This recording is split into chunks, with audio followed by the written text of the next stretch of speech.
اپنے خیالات کو قابو میں کریں، اپنی نماز میں یکسو ہو جائیں۔ پڑے سجدے میں ہوں اور کھڑے دکان پہ ہوں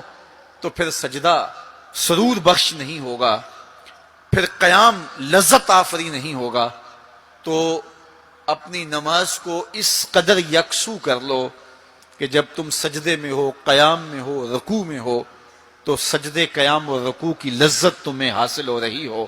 تو پھر معراج کی لذتیں تمہیں نماز میں نصیب ہوں گی اور قرار نصیب ہوگا۔ تو کہا میں نے کچھ لوگوں کو دیکھا کہ ان کے سر کوٹے جا رہے ہیں، اور میں نے پوچھا یہ کون لوگ ہیں؟ تو کہا یہ وہ لوگ ہیں کہ جو نماز نہیں پڑھا کرتے تھے، جن کے سر نماز سے بوجھل رہتے تھے۔ پھر کچھ لوگوں کو دیکھا معراج کی شب، فرماتے ہیں کہ ان کے آگے اور پیچھے چیتھڑے بندھے ہوئے ہیں اور وہ کانٹے دار جھاڑیاں تھوہر کھا رہے ہیں، گرم پتھر چاٹ رہے ہیں اور کھا رہے ہیں۔ تو میں نے پوچھا کہ یہ کون بد نصیب لوگ ہیں؟ تو کہا یہ وہ لوگ ہیں جو اپنے مال کا صدقہ نہیں دیا کرتے تھے، مال کی زکوٰۃ نہ ادا کرنے والے سخت عذاب میں مبتلا ہوں گے اور اللہ کے قہر و غضب کا شکار ہوں گے۔ اور پھر فرمایا میں نے ایسے لوگوں کو بھی دیکھا کہ جن کے سامنے انواع و اقسام کے کھانے پڑے ہوئے ہیں، اچھے تازہ اور خوشبودار ماکولات موجود ہیں، لیکن وہ ان کو نہیں لے رہے، بلکہ بدبودار سڑا ہوا گوشت کہیں پڑا ہے اور وہ اس کو اٹھا اٹھا کے کھا رہے ہیں۔ تو مجھے حیرت ہوئی، تو میں نے جبریل سے پوچھا کہ یہ کون بد نصیب لوگ ہیں کہ ان کے سامنے بھنا ہوا تازہ گوشت موجود ہے، خوشبودار گوشت موجود ہے، لیکن یہ اس بدبودار اور متعفن میں ہاتھ مار رہے ہیں۔ تو کہا یہ آپ کی امت کے وہ بد نصیب لوگ ہیں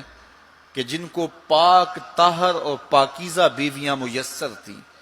لیکن اس کے باوجود وہ ناپاک عورتوں کے بستروں پہ راتیں بسر کرتے تھے۔ دور موجود کے اندر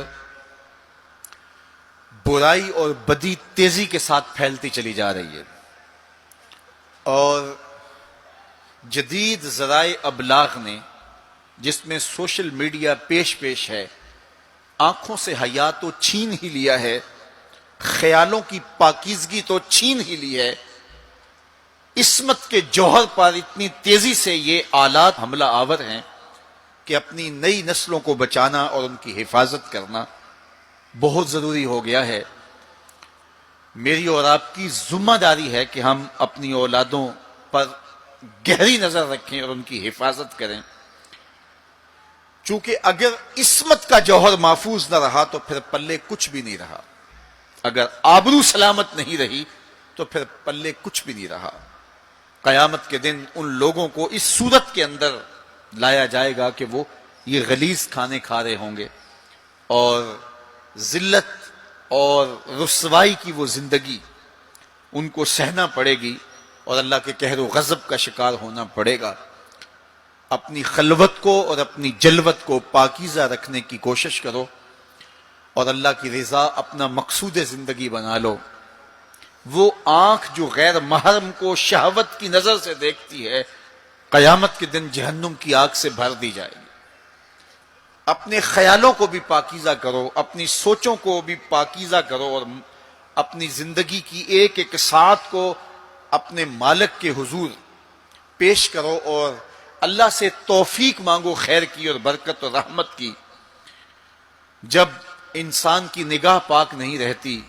تو خیال پراگندہ ہوتے ہیں، خیالات کی ناپاکیزگی اس کی عصمت کے جوہر پہ حملہ آور ہوتی ہے، اور شیطان کے لیے یہ بڑی خوشی کی بات ہے کہ کوئی نوجوان اپنی عصمت اور اپنی آبرو کو داؤ پہ لگا دے۔ تو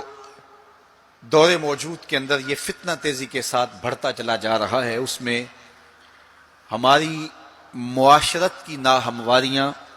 اور جدید ذرائع ابلاغ اور قرب قیامت کی وجہ سے فتنوں کا آسمان سے بارش کی طرح برسنا ہے، لیکن جو اپنے آپ کو بچا لے وہی سرخرو ہوگا، جو نہیں بچا پائے گا وہ اپنی دنیا اور آخرت برباد کر لے گا۔